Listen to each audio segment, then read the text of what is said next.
Halo Kak, Ya, silakan mau bertanya apa? ini room diskusi ya Kak? Iya, silakan mau bertanya apa?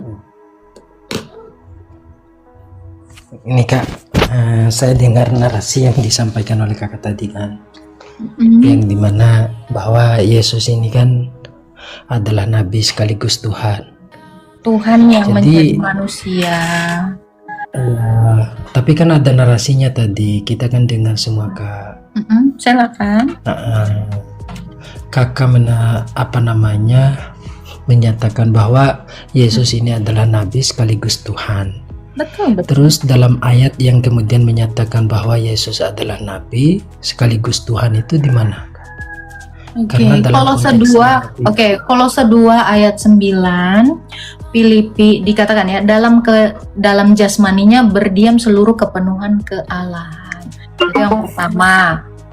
Kisah Para Rasul 2 ayat 36, seluruh kaum Israel harus tahu dengan pasti bahwa Yesus itu adalah Tuhan dan Kristus. Kristus sama dengan Mesias, sama dengan Nabi, Imam, dan Raja. Itu. Dua sajalah, nah, sebenarnya banyak. Ya Kak, Ada lagi yang mau ditanya? ya coba kita lebih lebih maju sedikit diskusinya kayak Silakan. biar kita teredukasi. Ya, jadi begini Kak. Jadi banyak statement yang kemudian dilontarkan oleh teman-teman Kristen yang dimana Anda bertanya saja, Bang. Anda bertanya di sini gitu. Anda bisa fokus ke sini. Katanya mau mengedukasi. Ada lagi yang mau ditanyakan? kalau dibantah tidak bisa ya Kak. Misalnya dibantah narasi-narasinya Kakak, Bantah. saling Silakan. kontradiktif dalam diskusi itu kan hal yang biasa. Oke, silakan dengan data. Silakan. Oke. Saya bertanya dulu Kak. Nanti saya korelasikan dengan data. Jadi banyak sekali yang menyatakan bahwa Yesus ini kan lahir daripada rahimnya Maria kan. Nah, lalu kemudian yang menjadi pertanyaan saya adalah, jadi Maryam ini siapa yang mengambil nyawanya, sedangkan Yesus ini adalah Tuhan yang mengandung yang mengandung Yesus. Oke, sudah. Maksudnya ya, Maryam ini siapa yang mengambil nyawanya, lalu kemudian kan Yesus ini kan Oke, lahir. tidak usah diulang karena saya sudah paham. Ya, ini kan pertanyaan yang template yang sudah banyak sekali dipertanyakan dan sulit sekali mungkin mereka menjadikan satu jawaban menjadi seterusnya gitu ya. Oke, dalam iman Kristen tidak ada narasi cabut nyawa dalam iman Kristen, dan dalam dunia nyata pun tidak ada yang namanya siapa cabut nyawa siapa gitu. Sebab semua manusia mengalami kematian oleh sebab dampak dari ketidaktaatan Adam dan Hawa. Gitu. Di dalam kitab Mazmur dikatakan, dalam dosa aku diperanakan, dalam pelanggaran aku dikandung. Gitu. Jadi semua manusia itu mengalami kematian itu adalah dampak dari keberdosaan. Konsep cabut nyawa itu tidak pernah ada dalam iman Kristen, termasuk Bunda Maria. Jadi Bunda Maria itu mati kenapa? Ya karena dia menerima kodrat itu kan dari Adam dan Hawa dampaknya. Kita kasih satu contoh. Ada seorang pejabat, dia berbuat salah, dia korupsi. Nah, dia yang dihukum dan dia ini. Tapi dampaknya itu kan kepada keluarganya. Keluarga akhirnya jatuh miskin, keluarganya dicemooh. Ya, keluarganya menjadi tidak bisa makan, apa segala macam. Nah, itulah sebenarnya. Saya counter dulu tadi narasinya Kak. Silakan. Karena narasinya tadi kan yang dimana bahwa Kakak berstatement, jadi kematian itu kan karena lahir daripada Adam dan Hawa, berdosanya Adam dan Hawa. Nah, ini kan statement yang kemudian tidak mendasar kalau saya katakan seperti itu. Tidak mendasarnya atas? Nah, begini Kak. Statement saya dasarnya adalah di dalam kitab Mazmur. Di Mazmur dikatakan, ini Mazmurnya Daud ya. Apa perlu saya tunjukkan ayatnya? Tunjukkan dulu. Karena gini Bang, Anda jangan bernarasi tidak mendasar padahal ada. Ini kan Anda strawman, Anda kan logical fallacy. Ya, lagi-lagi logical fallacy gitu ya. Nih ya, Jangan dulu bentar. logika. Nggak usah. Jangan begitu-gitu, Kak. Iya, Anda kan gagal berlogika. Ada dasar tapi tidak ada dasar. Gimana ini? Saya kan mengcounter narasi Anda sendiri. Di counter itu dengan data, Pak, bukan dengan bantahan yang nggak ada dasarnya. Justru bantahan Anda yang tidak ada dasarnya. Oke, ini ya. Mazmur, sabar. Mazmur 51 ayat 7 ya, dikatakan, sesungguhnya dalam kesalahan aku diperanakan, dalam dosa aku dikandung. Lalu ayatnya lagi yang lain ya. Upah dosa adalah maut. Nah, ini lagi. Jadi Anda kalau membantah sesuatu yang sudah ada dasarnya, ya dengan sesuatu apa? Kan nggak bisa. Yang ada adalah kami harus menerima logika ini. Roma 6 ayat 23 ya, dikatakan. Ya, dikatakan seperti ini. Upah dosa adalah maut. Itu. Ada lagi yang mau ditanyakan? Ada lagi yang mau ditanyakan, Pak? Jadi kematian atau maut itu dampak dari dosa. Perlu saya jelaskan? Saya jelaskan karena orang Farisi berdosa, karena orang-orang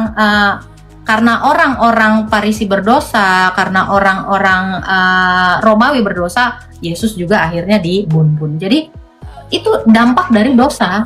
Gitu. Kematian itu adalah dampak dari dosa. Itu yang relate. Nah, yang kedua ya, contoh lagi.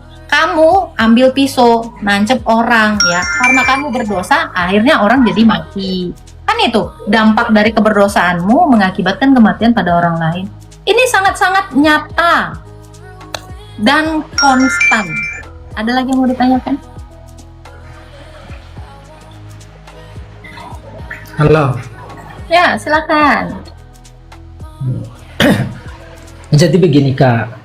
Nah, kalau memang kematian itu adalah upah dari dosa, lalu kemudian bisa kita justifikasi ataupun mengambil sebuah benang merah bahwa kematian Yesus itu kan justifikasi dengan benang merah itu beda, Bang. Apa ini? Kita bisa justifikasi dengan benang merah. Ini apa ya, Bang? Bahasanya tolong, Bang. Iya, maksudnya jangan yang bisa kita nyambung.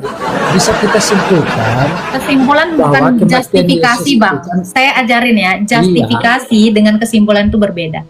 Tolong pakai bahasa yang sederhana aja biar orang kesimpulannya adalah kematian Yesus itu tidak terlepas. Anda kan bertanya tentang Maria. Nih tolong jangan melebar. Itu kan contoh. Anda bertanya, jadi Maria itu, Anda sebelumnya ya, saran saya kalau suka lupa ingatan, catat, Bang, pertanyaannya. Jadi kematian Maria itu siapa yang cabut nyawa?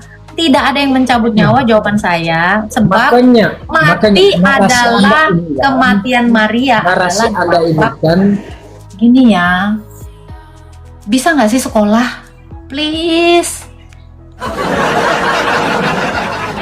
Please.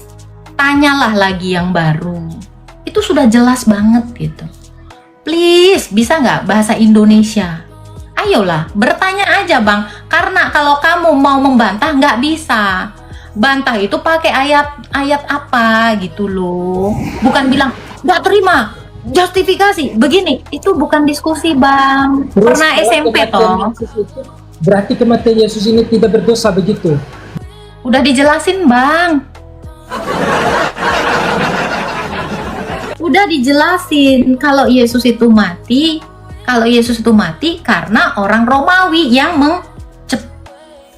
Pertanyaanmu kan tadi Maria. Yesus pun tadi sudah saya jelaskan. Karena orang yang berdosa dia mati. Itu loh. Ini dasarnya ada. Dasarnya apa, Mazmur? Kataan kamu tidak berdasar. Ini orang yang logical fallacy itu kayak gitu. Strawman. Udah fakta pun gak. Iya, jangan bebal say. Gak usah. Di sini semua ada dasarnya. Yang gak ada dasarnya itu kamu. Iya.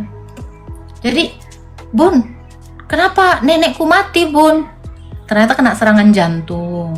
Ya kan? Ternyata kepleset. Iya, itu dia. Makanya upah dosa adalah maut.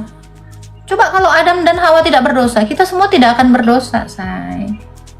Gitu loh. Jadi dampak dari keberdosaan itu, pertama, manusia itu menurun kualitasnya. Iya, nih gimana dengan bayi yang lahir di dalam kandungan? Yaitu tadi, karena manusia itu sudah terkutuk.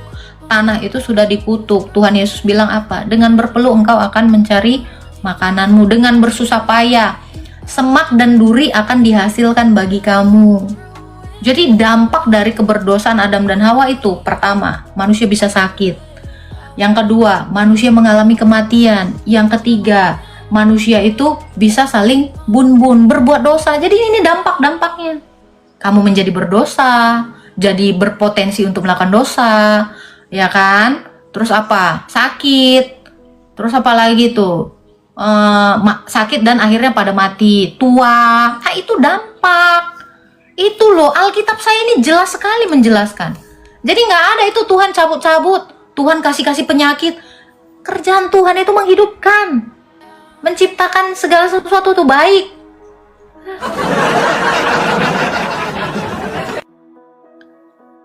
Banyak doa, tobatlah. Iya, bertobatlah kamu. Bertobat, dan selagi hidup ya kamu juga harus belajar. Alright lah, Bora. Itu penting itu. Tag lah, kohdonditan di tag kohdonditan. Nah, ini nanti. Terus kalau Yesus mati, siapa yang ngatur dunia? Pertanyaannya gitu. Selama Yesus mati, siapa yang ngatur dunia? Perusahaan saya aja nggak ada yang ngatur ketika saya di rumah sakit.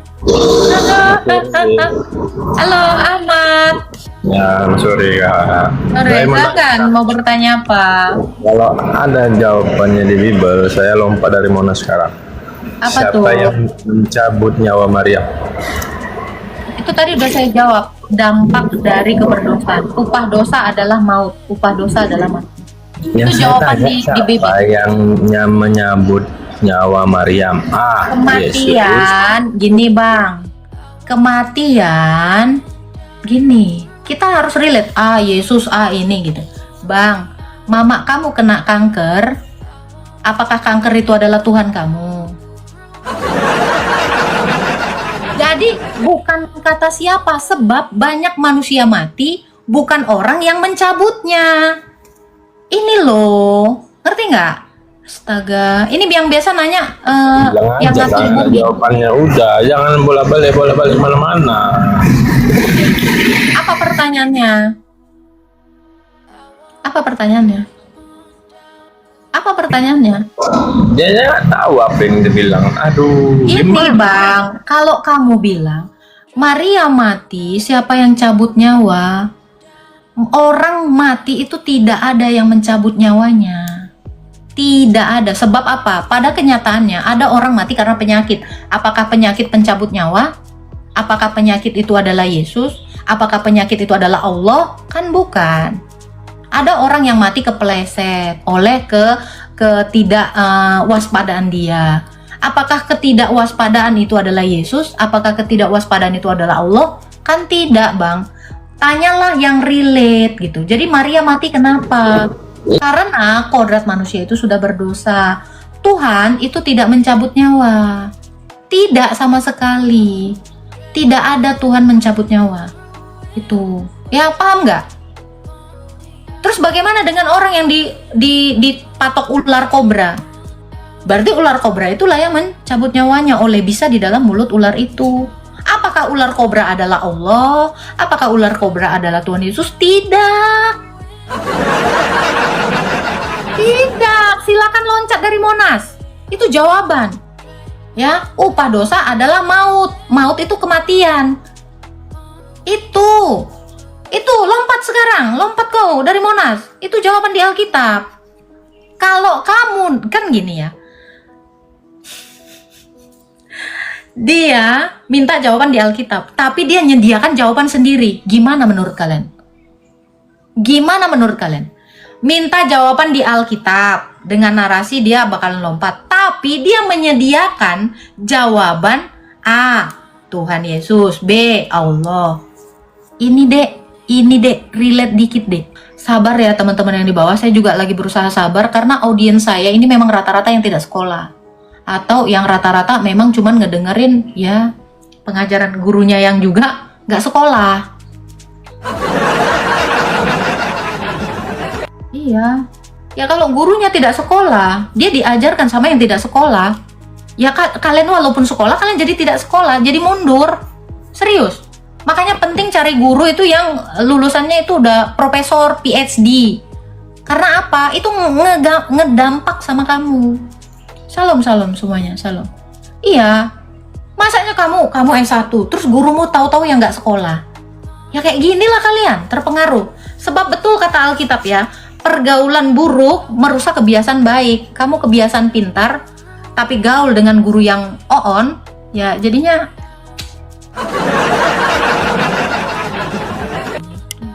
kurang-kurangi. Please, ya, saya minta tolong untuk teman-teman Kristen, kalau mau jadi pendeta, kalian juga harus yang cerdas dalam ilmu pengetahuan umum. Jangan belajar Alkitab tetapi tidak punya pengetahuan umum.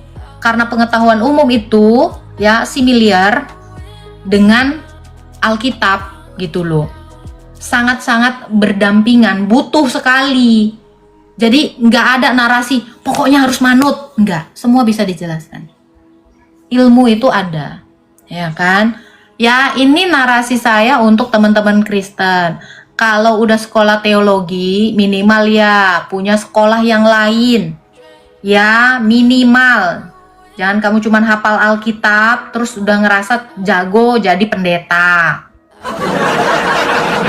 Akhirnya apa? Nanti umat kamu, bukannya kamu ajarin, kamu bodoh-bodohin. Karena kamunya bodoh, jadi ngebodoh-bodohin.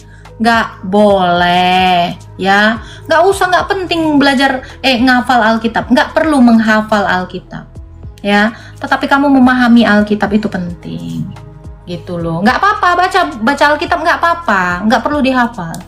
Nggak ada juga perintah Tuhan Yesus untuk kita menghafal Alkitab. Karena apa? Menghafal pun tidak memahami untuk apa. Paham ya, teman-teman ya? Gitu. Penting sekali pengetahuan umum. Asli penting. Itulah sebabnya semua negara-negara mewajibkan kita wajib belajar berapa tahun? 12 tahun. Gratis. Ingat, wajib belajar 12 tahun. Ya, kalau guru kamu nggak sekolah, iya gimana? Saya pernah nemu ya, saya pernah nemu, kayaknya ada deh. Seorang pendeta, dia cuma baca Alkitab, tapi dia nggak ngerti pengetahuan umum. Terus ditanya sama muridnya, ya dia cuma bisa, udahlah imani aja, paksa gitu kan. Kamu harus manut. Nah nggak boleh. Itu kalau kamu tidak mampu, jangan jadi guru, jangan jadi gembala.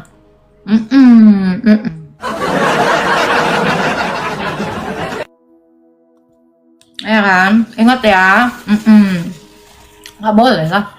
Dikit-dikit udah tahu Alkitab, langsung dikasih gelar pendeta. Jangan, malu.